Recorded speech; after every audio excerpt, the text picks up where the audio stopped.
नमस्कार साथियों, आज हम आपके बीच लेकर के आए हैं जो लोग असिस्टेंट प्रोफेसर की तैयारी कर रहे हैं तो हायर के पाठ्यक्रम में उनके लिए उपन्यास को 13 उपन्यास हैं, जिसमें से एक उपन्यास है बसंती जो भीष्म साहनी ने लिखा है।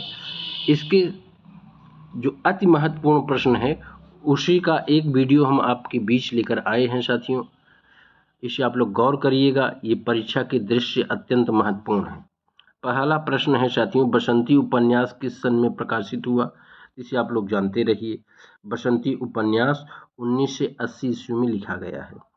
दूसरा प्रश्न है साथियों, बसंती उपन्यास में कुल 15 भाग है। इसे आप लोग जानते रहिएगा, कभी कभी परीक्षा में ऐसे भी पूछा जाता है, तो इसे आप लोग जानते रहिए। कुल भाग कितने हैं? 15 हैं। बसंती उपन्यास को भीष्म साहनी ने पहले ही पृष्ठ में लिखा है, इसे मैंने शीला के लिए लिखा है, तो ये भी आप जानते रहिए। बसंती उपन्यास को भीष्म साहनी ने शीला के लिए लिखा है। अगला प्रश्न है साथियों, इसमें निम्न वर्गीय समाज का नग्न यथार्थ चित्र प्रस्तुत किया गया है। साथियों, इस उपन्यास को अगर आप पढ़ेंगे इसमें दूर दूर तक आपको आदर्श की झलक नहीं मिलेगी। ये पूरा उपन्यास एक सपाट बयानी की तरह नग्न यथार्थ चित्र इसमें प्रस्तुत किया गया है। और नग्न यथार्थ चित्र प्रस्तुत होने का कारण क्या है साथियों? क्योंकि इसमें एक बसंती उपन्यास में दिल्ली महानगर की झुग्गी झोपड़ी और गंदी बस्तियों का चित्रण हुआ है। तो जहाँ साथियों झुग्गी झोपड़ी और मलिन गंदी बस्तियों का चित्रण होता है, वहाँ अधिकांश लेखक नग्न यथार्थ चित्र को ही दर्शाने में व्यस्त हो जाते हैं और वहाँ कोई आदर्श की झलक आपको नहीं मिलेगी। अगला प्रश्न है साथियों, दिल्ली की सड़क के किनारे एक छोटा सा मलिन बस्ती है जिसमें अधिकांश मेहनत करने वाले मजदूर कहाँ के हैं? राजस्थान के हैं। और ये लोग साथियों अपने आप को राजमिस्त्री का दम्भ पाले बैठे हैं। एक प्रश्न और है साथियों, इस मलिन बस्ती में एक चाय की दुकान है। उस चाय की दुकान किसकी है? गोविंदी की चाय की दुकान है। तो यहाँ पर साथियों आप गौर करते चलिएगा, एक पहला पात्र आपके बीच आ रहा है जिसका नाम है गोविंदी, इसे आप लोग साथियों गौर करिएगा। एक दूसरा पात्र आ रहा है चौधरी। चौधरी ये मुख्य पात्रों में से एक है। चौधरी बाल काटने वाला नाई है और जिसकी बेटी का नाम क्या है साथियों? बसंती है, जो कि इस उपन्यास की नायिका है। अगला प्रश्न है साथियों, बसंती की बहन को चौधरी ने 800 रुपये में बेचा। मतलब चौधरी बेटी बेचने वाला बाप है। यह एक ऐसा बाप है, एक ऐसा घृणित चरित्र कि चौधरी का चरित्र आपको देख करके बड़ी गुस्सा आएगी। ये अपनी बेटी को, बड़ी बेटी को 800 रुपये में बेच दिया।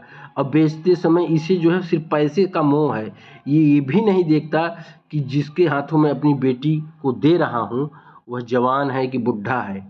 तो इस तरह से 800 रुपये में बेचा है। अगला प्रश्न है साथियों, बसंती का एक भाई जो ट्रेन यात्रा में खो गया। छोटा भाई का नाम रामू है जो भी 4-5 साल का है। तो साथियों जो बसंती उपन्यास है जिसकी नायिका बसंती है, बसंती के 2 भाई हैं। तो एक बड़ा भाई जो है ट्रेन यात्रा करते समय खो जाता है, पता नहीं किस प्लेटफार्म स्टेशन पर उतर जाता है, उसका कोई पता नहीं चलता जिंदा है कि मर गया है। हाँ, एक छोटा भाई है जिसका नाम है रामू। तो ये भी एक पात्र है साथियों, इसे गौर करिएगा, जो अभी 4-5 साल का है और जिसे चौधरी बहुत मानता है। चौधरी ने बुलाकी राम, यहाँ साथियों एक पात्र और आ रहा है, बहुत मेन पात्र है बुलाकी राम। ये बुलाकी राम लंगड़ा दर्जी है, माने दर्जी है, सिलाई बुनाई का काम करता है और लंगड़ा है। इसकी विशेषता है कि लंगड़ा है। भीष्म साहनी लिखते हैं कि ये लाठी के सहारे उचक उचक कर चलता है, माने उछल उछल के, और जिसकी उम्र 60 साल की है। अब साथियों देखिए, इसमें यथार्थ नग्न यथार्थ इसीलिए है कि अब ये 60 साल का उम्र है और ये चौधरी देखिए कितना कमीना है कि चौधरी ने बुलाकी राम को लंगड़ा दर्जी जिसकी उम्र 60 वर्ष की है, बसंती को पहली बार 800 रुपये में बेचता है। पहली बार इसलिए कह रहा हूँ साथियों कि पहली बार जब वो 800 रुपये में बेचता है तो उसी दिन बसंती सुनती है कि अभी बताओ मेरी उम्र 13 साल है और ये 60 साल के बुढ़े से मेरी शादी हो रही है, इसलिए बसंती जहर खा लेती है। फिर साथियों चौधरी दूसरी बार बसंती को उसी के हाथ, माने लंगड़ा बुलाकी राम के हाथ 1200 रुपये में बेच देता है। अब रेट बढ़ गया है, पहले 8 से था, अब 4 से एक्स्ट्रा हो गया है। तब उसी दिन पुलिस ने बुलडोजर के द्वारा बस्ती को उजाड़ दिया। उस दिन भी बुलाकी की शादी में विधान पड़ा, मतलब बुलाकी का संयोग नहीं बन रहा है शादी का, क्योंकि उसकी उम्र 60 साल हो। भगवान भी नहीं चाह रहे हैं कि 60 साल की उम्र में कोई शादी करे।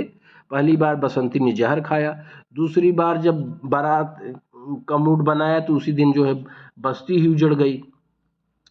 अच्छा साथियों, यहाँ एक छोटे छोटे पात्र हैं, हीरा मिस्त्री और मूलराज। ये भी इनको जानिए कि हीरा मिस्त्री और मूलराज को सरकार के जो छोटे अफसर थे बस्ती खाली करने के बाद लिए कई बार संदेश देते हैं, लेकिन ये लोग सोचते हैं कि हटाओ, जो है सरकार का तो ये काम है। फिर अगला प्रश्न है साथियों, मलिन बस्ती के बगल एक रमेश नगर बनकर तैयार हो रहा है।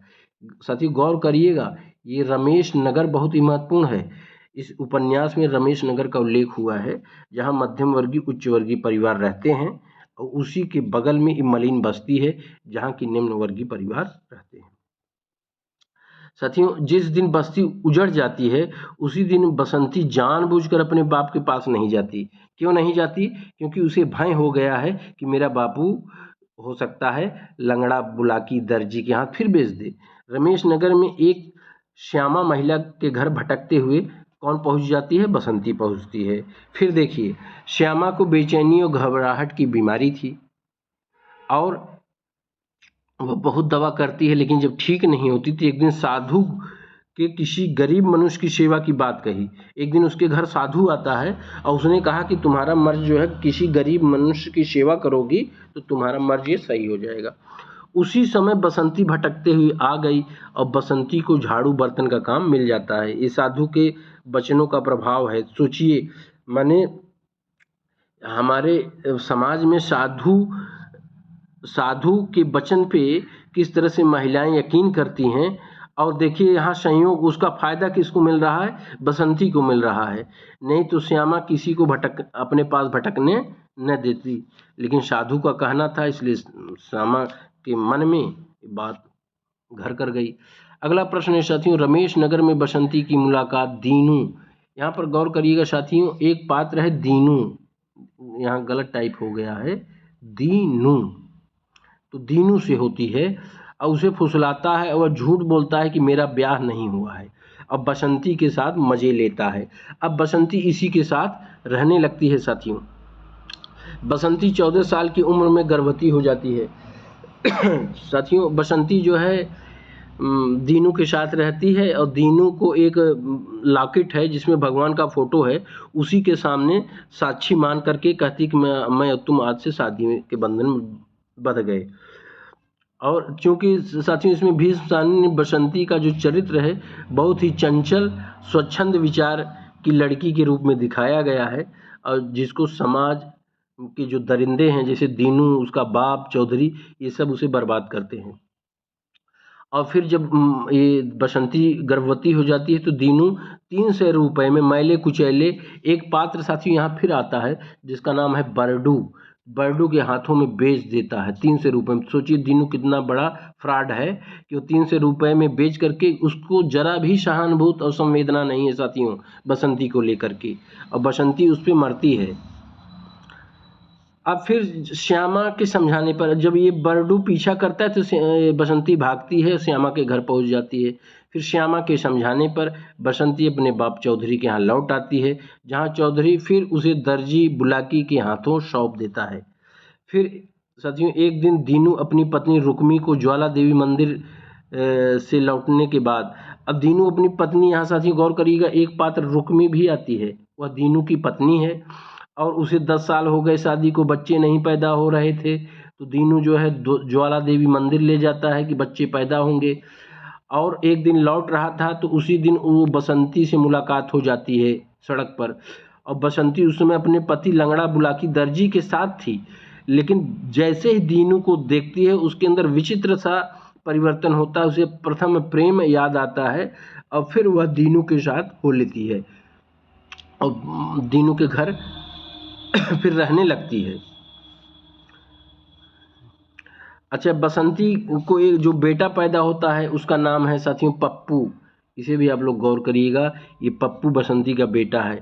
और साथियों अगला प्रश्न है, बसंती बीड़ी पीती है।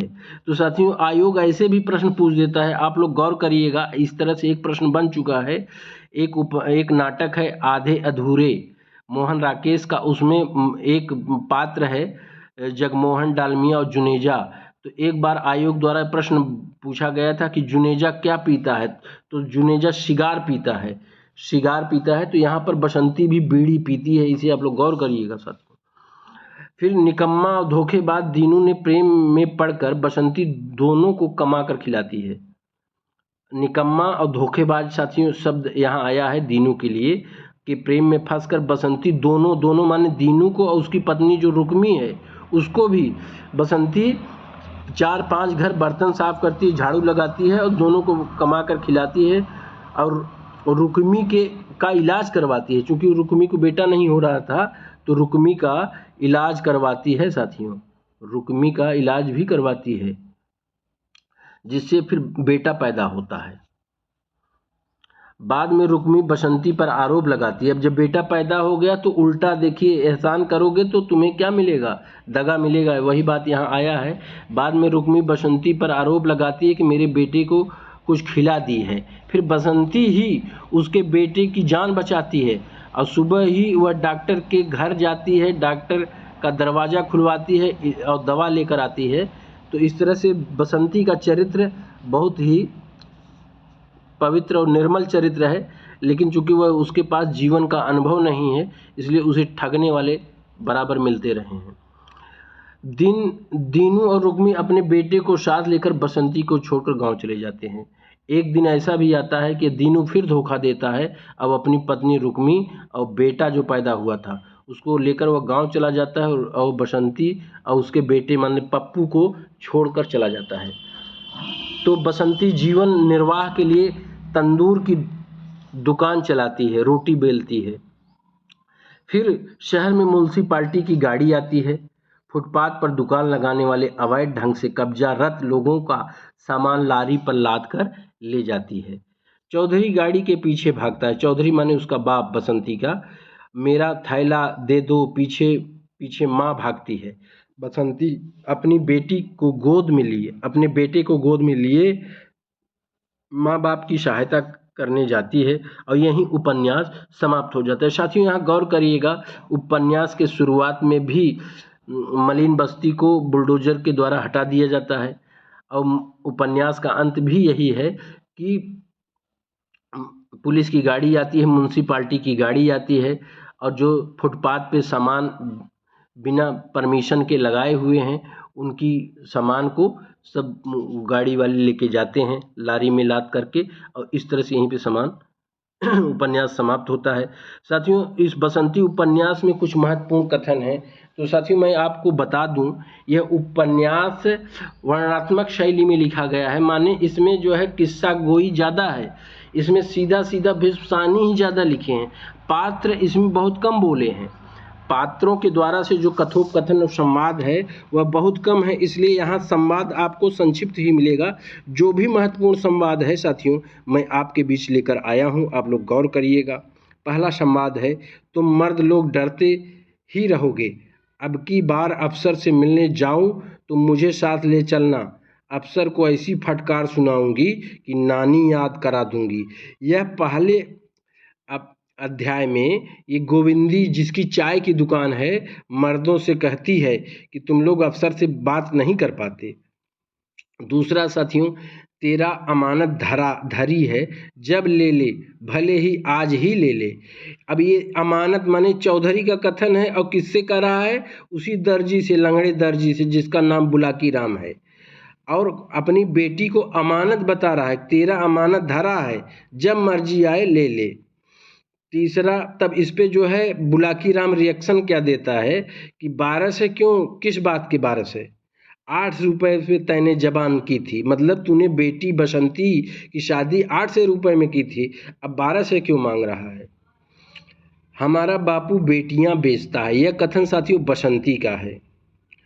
साथियों, मैं क्या करूं राम, मुझे बुढ़ा मिल गया, हाय हाय बुढ़ा मिल गया। यह भी कथन बसंती का है। बसंती अक्सर इसी गाना को गुनगुनाती रहती है। अगला कथन है साथियों, इसे ब्याह कहते हैं, विवाह पंडित करवाता है। दो आदमी बिरादरी के साथ बैठते हैं ताकि गवाही दे सकें, न पंडित न गवाह, बड़ा ब्याह करारी। वह आदमी तेरे साथ मजा लूटता रहा और अब तुझे चकमा देकर भाग गया। साथियों, ये कथन जो है रमेश नगर में रहने वाली एक महिला श्यामा है, जिसके घर बसंती काम करने जाया करती थी। जब उसे पता चलता है तो दीनू पे चिढ़ करके वह बसंती से कथन कहती है। एक दिन जब दीनू मिलता है तो वह पूछता है, तेरा घर वाला इधर तो नहीं पहुंच जाएगा।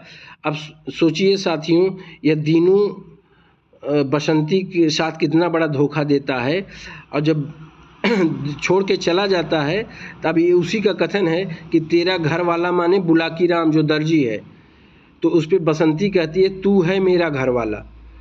फिर बसंती भी पूछती है दीनू से, क्योंकि बसंती को पता है दीनू की शादी हुई है, तो पूछती है तेरी घर वाली कैसी है।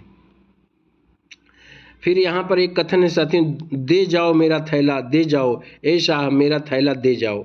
यह जो है जब पुलिस की गाड़ी आती है म्यूनसिपाल्टी की, लारी वाले चौधरी का सामान उठा ले जाते हैं थैला, तो उसी समय ये गाड़ी के पीछे पीछे भागता है और कहता है, दे जाओ मेरा थैला।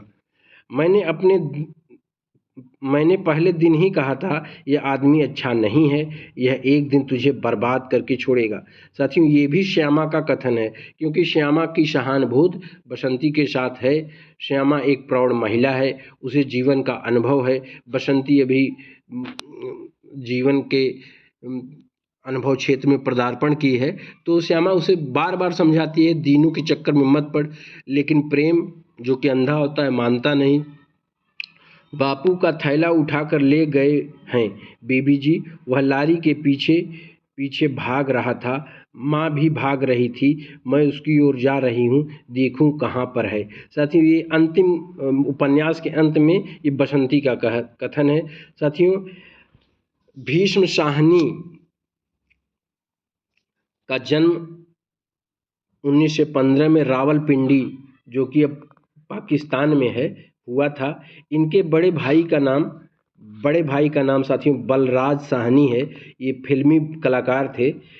साथियों, यहाँ पर हम बता दें कि भीष्म साहनी का जो उपन्यास बसंती आपके पाठ्यक्रम में है, इसके अलावा भी उन्होंने कुछ महत्वपूर्ण उपन्यास लिखे हैं। पहला उपन्यास इनका है झरोखा, ये 1967 ईस्वी में लिखे थे। और झरोखा उपन्यास में साथियों आर्य समाजी मध्यम वर्गीय परिवार का चित्रण हुआ है। दूसरा साथियों कड़िया, ये 1970 ईस्वी में लिखे थे और इसमें दाम्पत्य जीवन पर आधारित यह उपन्यास है। तीसरा और सबसे अधिक महत्वपूर्ण उपन्यास साथियों यही है तमस, ये 1973 ईस्वी में लिखा गया और इसमें भारत विभाजन और सांप्रदायिक घटनाओं से युक्त यह उपन्यास है। और इसी उपन्यास पर इन्हें भीष्म साहनी को साहित्य अकादमी पुरस्कार प्रदान किया गया था।